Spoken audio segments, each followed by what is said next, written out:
Welcome to Signs of the Times. Vítajte v programe Znamenia doby. Som doktor Willard Richester a dnes je opäť s nami aj Ed Reed. V priebehu posledných týždňov sme mali dva pekné programy a dnes chceme hovoriť o zaujímavej téme. Pre tých, ktorí nevedia, poviem, že Ed Reed má už niekoľko rokov na starosti oddelenie kresťanského správcovstva a radí ľuďom v cirkvi adventistov 7. dňa. Už koľko rokov? 20 rokov. Radí im, ako spravovať peniaze, ako naložiť s tým, čo zarobia a ako by mohli byť inak efektívnejší vďaka poznatkom, ktoré má. A ako žiť v správnom vzťahu s Bohom, aby vás mohol požehnať aj vo finančnej oblasti. Takže, Ed, som rád, že si tu znovu. Ešte jedna informácia pre divákov, ktorí nás nesledovali v posledných týždňoch. Tu je jeho kniha, ktorá je stále k dispozícii za takmer necelých $10. Sú to vaše peniaze, či nie? To je názov knihy. Takže kniha je stále k dispozícii. Ak ju chcete mať, zavolať nám do štúdia a my vám povieme, ako ju môžete získať. Takže dnes chceme hovoriť o téme, a vlastne to bol tvoj nápad, o téme desiatkov. Je to slovo, o ktorom, myslím, niektorí možno ani nevedia, čo znamená. Ale myslím, že o tom vie viac ľudí, než sa bežne domnievame. Teda desiatky. Čo znamenajú desiatky? Hovorí sa o nich v Biblii, myslím, že u Malachiáša v 3. kapitole, kde Pán Boh adresuje posolstvo synom Izraelovým. A hovorí, ľudia, vy ma okrádate. A oni hovoria, o čom to hovoríš, Pane? V čom a ako ťa okrádame? A Boh odpovedá, v desiatku a v obeti pozdvihnutia. A potom hovorí, ale ak zmeníte svoje jednanie, požehnám vás. A vlastne vylejem na vás toľko požehnania, že ho ani nebudete schopní prijať. Teda v tomto programe chceme hovoriť o desiatkoch. Mohol by si nám dať definíciu tohto slova?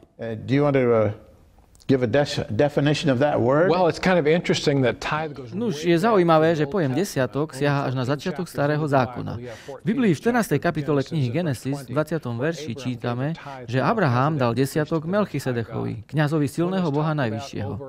Keď sa táto udalosť opisuje v Novom zákone, používa sa tam slovo desatina. Je to v liste Židom v 7. kapitole. Teda v Biblii sa pojmy desiatok a desatina používajú ako synonymá. A môžem povedať, že odkedy učím správcovstvo, čo je už 20 rokov v oblasti Washingtonu, ale aj 5-6 rokov predtým, povedzme teda 25 rokov, nikto sa so mnou nehádal a nespochybnil, že desiatok je desatina. Každému študentovi Biblie je dosť dobre známe, že desiatok a desatina je jedno a to isté. Teda veľká otázka je, aký je význam desiatku, ako by sme s ním mali naložiť, čo s ním robí Pán Boh. A viete, môžu vznikať rôzne otázky. Ľudia majú nezvyčajné otázky, ale ja vám poviem o desiatkoch niečo zaujímavé. Spomenul si Malachiáša 3. kapitolu a musím ti dať za pravdu, je to najznámejšia pasáž o desiatkoch v Biblii. 10. verš v tejto kapitole hovorí: Doneste celý desiatok do domu pokladu a nožem a potom skúste, hovorí Hospodin zástupov, či vám nepotváram nebeských prieduchov a nevylejem vám toľko požehnania, že na ňo ani nebudete mať miesto. A ak máte takú hojnosť, čo vlastne máte? Máte prebytok a môžete pomôcť iným a pomôcť pokroku Božieho diela. To je cieľom toho všetkého. Veľa ľudí preskočí verš 11 a pokarhám pre vás toho, čo požiera. Ja ho nepreskakujem, lebo vidím, ako zajace žerú moju záhradu. Teda očakávam, že Pán Boh ich bude držať bokom. Nuž, Pán Boh musí živiť aj tie zajace a možno práve preto ich posiela do tvojej záhrady. Ale len žartujem. Nuž, toto vysvetlenie sa mne ako nepáči. Asi sa budem modliť, aby ich Boh živil inak. Áno, to, čo hovoríš, je vlastne to, čo myslel. Ja pokarhám tie zvieratá, kobylky, chrobáky alebo pohanov okolo teba, aby ťa nevyžierali. Sľubujem, že budem s tebou. Ale dva základné texty o desiatkoch v celej Biblii nie sú z Malachiáša. Mimochodom, tá pasáž u Malachiáša má za cieľ oživenie a reformáciu. Pán Boh to hovorí v 7. verši v 3. kapitole. Navráťte sa ku mňa, navrátim sa k vám. Teda ľud sa odvrátil od Boha a bol v štádiu odpadnutia. A tak sa pýtajú, Bože, v čom sa máme navrátiť? Už okrádate ma v desiatku a v obeti pozdvihnutia. Potom im povedal, ak sa navrátite ku mne, požehnám vás prehojne. Ale samotná desiatková legislatíva v Biblii sa nachádza v 3. Možišovej, kde Možiš dáva zákony ľudu, ktorému Boh predstavil na hore Sinaj. A v 3. Možišovej 27:30 čítame: Každý desiatok zeme je Hospodinov. Je svätým Hospodinovi. Viete, pre mňa je to úžasné, keď uvažujem z tejto perspektívy. Boh dovoľuje mne, aby som spravoval niečo sväté. Pre mňa je to nesmierne úžasné. Aký zodpovedný by som mal byť, keby som spravoval tvoje peniaze, alebo prezidentové peniaze? Ale v tomto prípade spravujem Božie peniaze. A on ma žiada, aby som ich priniesol do domu pokladu, teda podľa Malachiaša 3. kapitoly. Ale v každom prípade rád by som položil takú rečnícku otázku pre divákov na zamyslenie. Keďže každý desiatok je svätý, patrí Bohu. Ako by s ním Boh mohol naložiť? Nuž, ja ako veriaci človek, ktorý ho mám vo svojich rukách, nemám veľa na výber. Dávam ho späť Bohu, aby ho použil ako chce. Áno, rozumiem, čo chceš povedať a verím, že je to tak. Ale teoreticky, ako by Boh mohol naložiť s desiatkom, keď ho dostane, keby chcel? Akokoľvek, ako len chce. Presne, to je správna odpoveď. Akokoľvek chce, lebo on je Boh. Mohol by si ho vziať do neba, keby chcel. Samozrejme. Pretože patrí jemu. Toto je veľmi zaujímavé, pretože Boh sa rozhodol, že to nespraví. Mohol povedať, podobne ako obetujete baránka, keď zhrešíte, ako ho zabijete a spálite. Mohol povedať, keď vyzbierate dary a desiatky v zhromaždení, dobrovoľné dary si môžete nechať na údržbu modlitebne a podobne, ale desiatok je môj a chcem, aby ste ho obetovali. Teda položíte všetky desiatky na oltár, pridáte horľavinu, škrtnite zápalkou a zapálite. Mohol to Pán Boh nariadiť, keby chcel? Áno, máš pravdu. Mohol. Presne tak, je to jeho právo. Ale čo sa Pán Boh rozhodol urobiť so svojím desiatkom? To je reálna situácia, ktorú ľudia musia pochopiť veľmi jasne.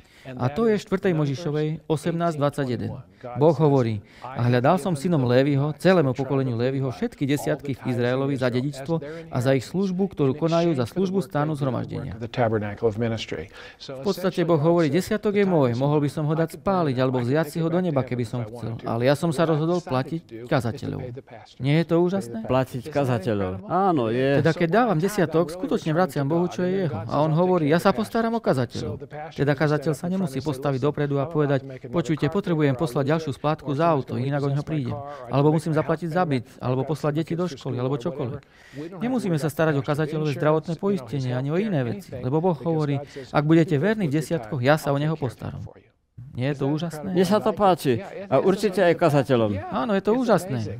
Je to zvláštne, lebo niekedy by sme chceli mať viac, ale základ je, že Boh sa stará adekvátne o tých, ktorí gazdujú dobre. Áno.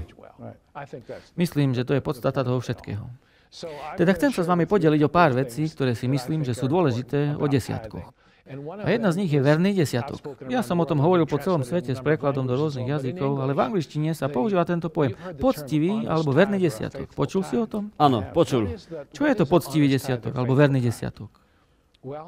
Nuž, je to zaujímavé, lebo podľa mňa pozostáva z troch prvkov. Všetky začínajú písmenom P. Podiel, teda desatina, respektíve 10%.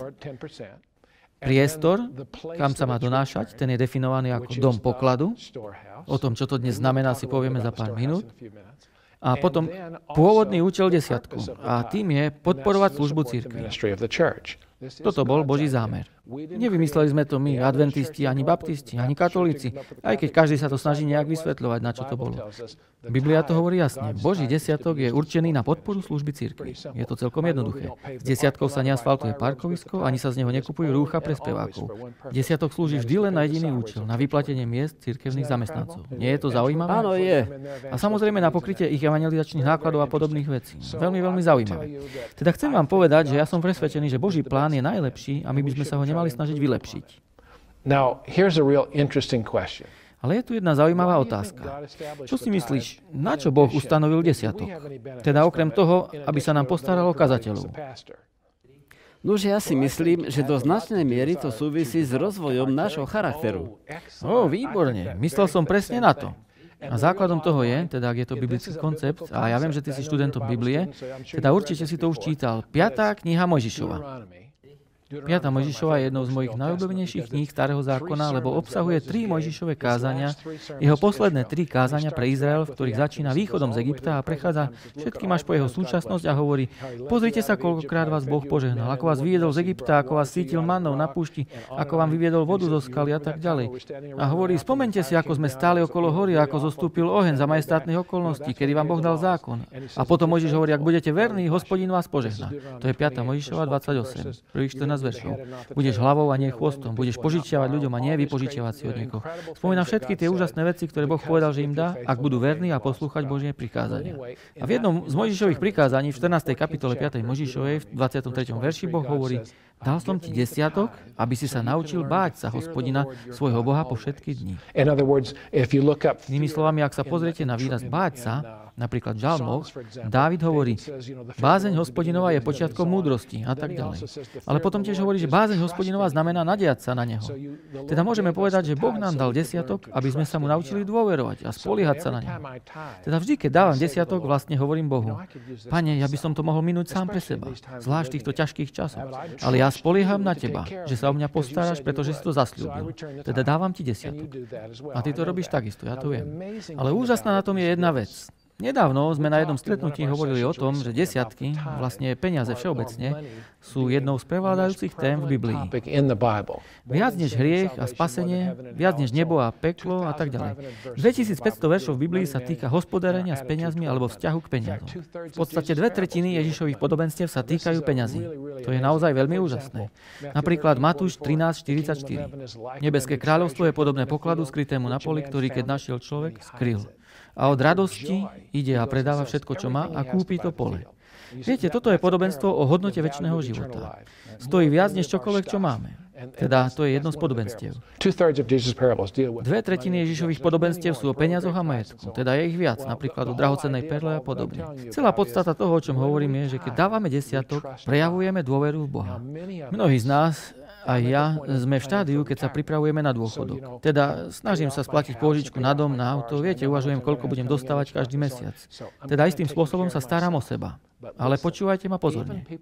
Aj ľudia, ktorí plánujú rozumne, uvažujú o tom, že príde problematická doba, a ty si to spomínal v jednom z našich predchádzajúcich programov, Zjavenie 13:17 hovorí, že verní ľudia, ktorí odmietnú znamenie šelmy a príjmu Božiu pečať, predtým, než Ježiš príde, budú skúšaní diablom až natoľko, že nebudú môcť kupovať ani predávať. A v tom je tu niečo zaujímavé, aspoň pre mňa.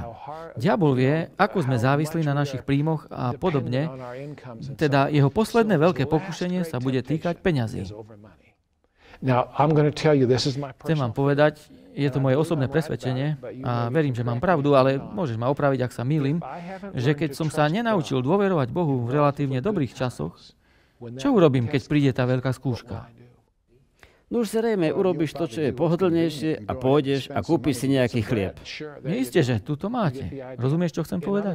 Inými slovami, dôverujem sám sebe. Ale ak dôverujem Bohu až do tej miery, že moja viera je väčšia, stále väčšia, môžem povedať, že v skutočnosti nezáleží, čo mi urobia, Boh sa o mňa postará. Presne tak. Musíme dospieť do takého stavu. Nie je to úžasné? Chcem obrátiť pozornosť divákov na to, čo Ed práve hovorí. Musíme sa dostať do stavu, že bez ohľadu na to, čo sa s nami bude diať, budeme dôverovať Bohu, že sa o nás postará. Áno, presne tak. Boh môže urobiť všetko, čo chce. Ak povie, ja sa o teba postaram v tejto dobe, tak to urobí. Ale niektorí ľudia povedia, viete, ja by som nežiadal od chudobných ľudí desiatok. Počul som, ako to hovoria aj kazatelia. Viete, napríklad je to slobodná pani a má 2 deti. Sú chudobní, lebo nedávajú desiatok. To nie je vždy pravidlo, ale poviem ti niečo zaujímavé. Keď sme spolu s Kathleen boli pred niekoľkými rokmi v Indii, boli sme v štáte Andhra Pradesh a tamojší ľudia, teda mnohí dedinskí ľudia, sú veľmi chudobní. Zápasia o prežitie. Sotva niekedy držali v ruke nejaké peniaze. Pestujú napríklad červené čili papriky a predávajú ich. Viete, nahromadia veľké kopy čili a keď idú okolo nákladiaky, pozbierajú ich. Jeden z ich kazateľov mi povedal zaujímavú vec. Vieme, že v Amerike učíš peňažné správcovstvo a desiatkový systém, ale prosím ťa, nežiadaj od týchto ľudí, aby dávali desiatky, lebo sú na to proste príliš chudobní. A viete, čo som im povedal? 2 biblické príbehy. Toto mi teda hovorili kazatelia. Ja som im povedal, v Biblii je príbeh o jednej vdove zo Sarepty, ktorá mala syna a stretla sa s prorokom Eliášom.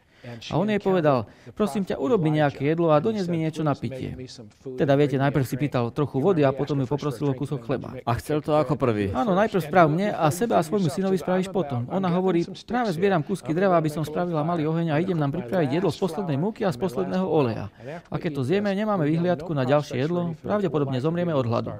Ale Eliáš hovorí, najprv správ mne a Boh ťa požehná. A tak aj bolo. To je neobyčajný príbeh. Daj Božieho muža na prvé miesto a Boh ťa požehná. A čo má to tam v Indii? No, ľuďom v Indii som povedal, že neverím, že Boh chce, aby chudobní ľudia zostali v nevedomosti celý život. Mali by sme im povedať, taký je Boží plán, alebo si to robte po svojom. Chápeš, čo chcem povedať? Isté, že. Nemusíte priniesť do zboru hotovosť. Na mnohých miestach po svete ľudia donášajú desiatky v naturáliách. Napríklad červené čili papriky, alebo melóny, alebo banány, alebo podobne. Potom to diakoni predajú na trhu a desiatok dajú do pokladnice. Dá sa to aj takto. Je to úžasné, ale veľa ľudí povie, môžeš sa opýtať tých, ktorí prinášajú naturálie, čo ak sa to pokazí predtým, než sa to predá na trhu? To nie je tvoj problém. Áno, to nie je môj problém. Ja som urobil, čo Boh odo mňa požaduje. Nie je to úžasné? Áno, je. A je to naozaj tak. Teda toto ľuďom hovorím, lebo existuje veľa ľudí, ktorí vám uvedú celý rad čudných dôvodov, prečo by nemali dávať desiatok. Jeden z najčudnejších som počul len nedávno. Ten človek mi povedal, rozprával som sa s jedným Židom, ktorý je v židovskej viere už veľa rokov a on mi povedal, my už nedávame desiatky, teda to bolo vyjadrenie toho človeka, neviem, či je to všeobecný názor u Židov, pretože pokolenie Lévy sa stratilo a nevieme, či a kde je nejaký levita. Lebo Biblia hovorí, že desiatky boli pre levitov, ako som citoval. Teda namiesto toho, aby z toho vzali princíp a dali to tým, čo robia na Božom diele, ako to hovorí Pavol v Novom zákone, povedia, dnes už nemáme levitov, tak nedávame desiatky. Ale tu je celkový pohľad. Keď sa pozriete do Biblie, hlavným zameraním starého zákona je ľud Boží, ktorý Boh vyviedol z Egypta, teda Jakobovi potomkovia. Ale podstata je, že prvýkrát sa desiatok v Biblii spomína už v 14. kapitole Genesis, teda predtým, než Leviti vôbec existovali. Áno, tak. Bol daný Melchisedechovi, kňazovi silného Boha najvyššieho. A posledný krát sa desiatok spomína v 7. kapitole Židom, prvých 10 veršov. Tam sa desiatok spomína veľakrát. A hovorí sa tam, že Kristus je kňazom na veky podľa poriadku Melchisedechovho a že naše desiatky majú ísť Kristovi. A on nebol z pokolenia Léviho, on bol z pokolenia Judovho. Teda pred Izraelom aj po ňom je dávanie desiatku prejavom vernosti. Jedna známa spisovateľka hovorí, že desiatok siaha až do záhrady Eden. Určite, o tom nepochybujem. Ale ešte k tej Indii. Máš nejakú spätnú väzbu od tých ľudí, ktorí začali dávať desiatky v naturáliach? Povedzme, tie nakladačky alebo čili papričky. Áno, červené čili papriky. A teraz majú dvakrát toľko, koľko mali predtým. Máš nejaké také správy? Už podľa informácií, ktoré mám, cirkev rastie a všade stavajú nové modlitebne. Teda Boh žehná týchto ľudí, to je isté. Okrem toho majú sponzorov, ktorí im pomáhajú platiť školy a získať vzdelanie, teda pre deti a tak. Vznikajú tam nové školy, dejú sa tam úžasné veci. No už my sme v Grand Pass, ako väčšina divákov vie, ale neďaleko v Medforde žije Bruce Farley. Počul si o Farleyovcoch? Áno, počul. Myslím, že on a jeho otec financujú tie školy spolu s Garlandom McNeilisom. Áno, počul. Áno, oni tam boli veľakrát a myslím, že Boh ich požehnáva. Oni sami hovoria, keby sme sa do toho projektu nezapojili, kde by sme dnes boli? Presne tak. Myslím, že to je úžasné. Áno, je to úžasný príbeh. Je to skvelá rodina. OK, ešte niečo o desiatkoch? Áno, myslím, že je tu ešte jedna zaujímavá vec. Viete, ľudia sa pýtajú, kde je dnes dom pokladu? A uvažujú, nie je to všade? Počul som o ľuďoch, ktorí si chcú nechať tie peniaze na nejaký lokálny misijný program, alebo niečo podobné. A hovoria, nie je dom pokladu všade, kde sa koná Božie dielo? Alebo nie je dom pokladu môj miestny zbor? Nuž, keď sa pozriete do Biblie, je veľmi jasné, že dom pokladu, a toto je veľmi zaujímavé, bol vždy a výlučne len tam, kde bol chrám. A viete, je zaujímavé, že každý rok 3-krát na Pesach, Turice a na Sviatok stánkov sa každý muž v Izraeli musel ukázať pred Hospodinom. A v tom kontexte Hospodin povedal, neukážete sa pred mojou tvárou s prázdnymi rukami. V Biblii sa to objavuje asi 3-4 krát. Neukážete sa s prázdnymi rukami. A mimochodom z toho vyplýva, že boli z domu preč asi mesiac každý rok, pretože niektoré tie sviatky trvali aj 8 dní a ešte museli cestovať. Ale v 2. Mojžišovej sa hovorí: ja ti sľubujem, nikto nebude trápiť tvoj dom, kým budeš preč. Ja sa o to postaram. Ukážeš sa v chráme, budeš verný a donesieš desiatok. To je niečo úžasné. Úžasné. Teda dom pokladu podľa definície písma je miesto, z ktorého sú platení kazatelia. Ale nemusíme všetci chodiť s desiatkami do generálnej konferencie, ale kvôli zjednodušeniu odovzdávame desiatky v miestnom zbore, čo je súčasťou pobožnosti. Ale pokladníci ich posielajú do domu pokladu, čo je podľa definície a funkcie v našej cirkvi sídlo združenia, z ktorého sú platení kazatelia. Ale okrem toho dnes po celom svete prebieha veľké dielo, ktoré konajú súkromné organizácie. A mohol by som tu uviesť veľa príkladov, ale aspoň jeden. Mnohí poznajú spoločnosť Quiet Hour. Je to nezávislá podporná adventistická organizácia, v ktorej som predtým pracoval. A teraz získali do svojej flotily, myslím, už 43. lietadlo, alebo dokonca 53., ktoré získali za pomoci zbierky a príspevkov. Je to najnovšie lietadlo Quest Kodiak, ktoré vyrába firma Quest Aircraft z oblasti Washington. A je naozaj zaujímavé, pred pár rokmi som išiel so svojou rodinou do Vysočiny v Novej Gvineji v rámci pomoci pri výstavbe modlitebne a centra pre evangelizačné školenia. Bola to úžasná skúsenosť pre celú našu rodinu. Ale čo chcem povedať? Pilot lietadla mi vtedy povedal, že väčšina našich zborov je dostupná len prostredníctvom dlhých cestičiek cez džunglu, alebo keď je niekde krátka rovinka, dá sa tam dostať lietadlom. Ale ja som sa ho opýtal: dobre, ale skadiaľ vezmete lietadla? A on povedal: spoločnosť Quiet Hour nám poskytla tieto nádherné lietadlá typu Cessna. A teraz veľká otázka. Mám teraz začať posielať desiatky spoločností Quiet Hour? Nuž, v zásade nie. Ale môžem ich podporovať príspevkami a darmi? Určite áno. A to v podstate platí o každej podpornej organizácii. Viete, v svedectvách pre cirkev v 9. zväzku na strane 245 začína kapitola Verné šafárenie, kde je nastolená otázka: mali by sme podporovať také misijné spoločnosti? Odpovede áno, ale nie s desiatkou. Citujem presné znenie. A ja z času na čas dostávam listy, v ktorých ma žiadajú o finančnú pomoc, ale vždy skúmam okolnosti, pretože niektorí ľudia sú ochotní prijímať aj desiatky. A takým nepošlem nič. Ale sú aj iní. Ale predtým, než nám vyprší čas, síce ešte máme pár minút, chcem ti položiť otázku, ktorú kladú mnohí ľudia. Aj veriaci, aj tí, ktorí o desiatkoch počujú prvýkrát. Spomenul si definíciu, že je to 10% nášho príjmu. Áno. Ale z akého príjmu?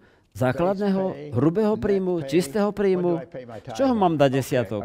Z toho, čo ostane potom, čo zaplatím za domácnosť, nájom či potraviny? Povedzme, že mi zostane $100, tak dám desiatok $10.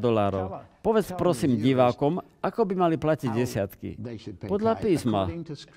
To je veľmi dobrá otázka. A je to častá otázka. Moja odpoveď je: teda Boh hovorí, že ak budeme verní v desiatku, že nás požehná. A raz som počul, ako na túto otázku odpovedal Larry Brickett: chcete požehnanie v hrubom alebo v čistom? To sa mi páči. Ale treba povedať, že o tom máme biblické verše. V prísloví 3.9 čítame: ctí Hospodina zo svojho majetku a z prvotiny všetkých svojich úrod alebo výnosov. Teda dajme Boha na prvé miesto. Je tam slovo prvotina. Teda ja by som povedal pred štát, pred dane a tak ďalej. Teda z hrubého či z čistého. Asi 60% adventistov podľa toho, čo vieme, dáva desiatky z hrubého príjmu, teda z toho, čo je v prvom riadku ich výplatnej pásky. Nie z toho, čo dostanú na ruku. Teda zo sumy pred zdanením? Áno, pred zdanením. Pretože to znamená dať Boha na prvé miesto, pred štát. Teda to platí, pokiaľ ste zamestnancom plateným fixnou alebo hodinovou sumou. Vtedy ten prvý riadok na páske. Ale ak ste podnikateľom, ako sú napríklad lekári, obchodníci a podobne, vtedy samozrejme nemôžete dávať desiatok zo všetkých príjmov, pretože máte režijné výdaje, možno zamestnancov, zásoby liekov, nástroje a také veci. Ale po odpočítaní toho dostanete základ dane, potom dáte Bohu desiatok ako prvotinu z toho. A môžem to povedať jednoducho na príklade, ktorý uvádzam ľuďom.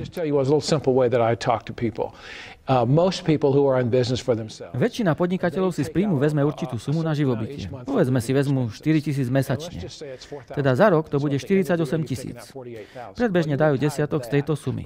Ale ak pri ročnom zúčtovaní zistia, že zarobili 100,000, potom im ešte zostáva dať desiatok zo zvyšných 52,000 ako z podnikateľského príjmu. Dobre, a čo ak som na akciových trhoch a nakúpim akcie, povedzme za $10,000 a ich hodnota sa zdvojnásobí? Teda ak niečo kúpim za 10,000 a predám za 20,000, koľko mám dať desiatok? Už ja by som povedal, že máš zaplatiť zo získanej sumy, z výnosu. Ale tiež viem, že na akciovom trhu vlastne nezarobíš nič, kým nespeňažíš svoje aktíva. Inak môžu kolísať raz hore, raz dole. Teda môže to byť aj strata. Ale ak na niečom skutočne získaš, tak takto. Vieš, spolu s Kathleen práve predávame dom, tak uvediem túto ilustráciu. Ľudia hovoria, štát vám predsa dovolí preniesť si zisk z predaného domu do kúpy ďalšieho domu. Áno, ale zároveň treba povedať, že sme oslobodení od daní, myslím na 3 roky, ak je to náš trvalý pobyt. Ale hlavná otázka je, mali by sme potom dať desiatok z nášho zisku? A ja ľuďom hovorím, ja to tak robím. Robím to asi takto. Kúpil som ho za toľko, investoval som do neho toľko a ešte toľko som dal na poplatky pri predaji. Toto je môj skutočný čistý zisk. Z toho dám desiatok. Ale podstatné pri všetkých tých otázkach je, ľudia sa pýtajú, mám dať desiatok z toho alebo z toho? Ja hovorím, Boh je láska, Boh je spravodlivý a férový, ale Boh je aj čestný. A ak mu dám viac než žiada, on mi to určitým spôsobom vráti. Presne tak. Ja tomu verím. Ja som o tom tiež presvedčený. Moja manželka aj môj otec boli svojho času zborovými pokladníkmi a z času na čas som videl, že dostali šek označený ako desiatok, povedzme na $13.72. Zhodnotil som to ako verný desiatok. Áno. Ale vždy som si pritom povedal, aký je tu problém? Prečo to nezaokrúhli na $14? Áno. Zrejme si povedali, toľko mám dať a tak poslali 13,72. Zdá sa mi, že taký prístup je trochu nesprávny, keď vieme, že Boh miluje ochotného darcu. Áno, môže to byť pravda, ale tiež je možné, že chceli byť precízne férovi voči Bohu. Áno. A teda, ak taká čiastka patrí Bohu, dá mu každý cent, ktorý mu patrí. Mohli by odpovedať aj takto. Aha, možno. Ale je to zaujímavá téma však. To teda je. A je toho veľa viac, čo by sme tu mohli povedať. Ale chcem zdôrazniť, že ak budeme Bohu verní, on nás požehná. On to zasľúbil. A ak uznáme, že desiatok patrí jemu, potom ho donesieme do domu pokladu. Na rozdiel od darov, ktoré sú ľubovoľné a ktoré môžem dať na pomoc chudobným vo vašom meste, alebo ktorými môžem prispieť na vyasfaltovanie zborového parkoviska, alebo zakúpiť rúcha pre spevokol, alebo ktoré môžem poslať na špeciálnu misiu, desiatky sú unikátne v tom, že nie sú ponechané na voľné uváženie. Prinášam ich do domu pokladu, z ktorého sú platení kazatelia, a to je všetko. Teda dobre. Alebo, ak dovolíš, môžem ešte dodať jednu vec? Samozrejme. Niektorí ľudia hovoria, ale keď v cirkvi je toľko problémov a nešvárov, ako sa k tomu máme postaviť? A ja odpovedám, Ježiš vedel aj o tom. A jediný dar, ktorý Ježiš verejne pochválil, bol, keď chudobná vdova dala posledné 2 haliere cirkvi, ktorá sa ho práve chystala zabiť. Hovoril o skazenosti, ale ju poctil a povedal, že jej meno zostane v pamäti navždy. Ed, som rád, že si bol v našom programe. Môže sa s nami na záver pomodliť? Áno, isté, že. Nebeský Otče, ďakujeme Ti za možnosť byť v partnerstve s Tebou, ak Ti budeme verní. Uvedomujeme si, že si nám dovolil spravovať niektoré veci, ktoré sú sväté, ako je sobotný čas a desiatky. A my ťa prosíme, aby si nám pomohol byť dobrými správcami týchto vecí. Ďakujeme za Tvoje požehnanie v našich životoch. Daj, aby sme Ti boli verní vo všetkom, čo robíme. Ježišovom mene ťa o to prosíme. Amen. Amen.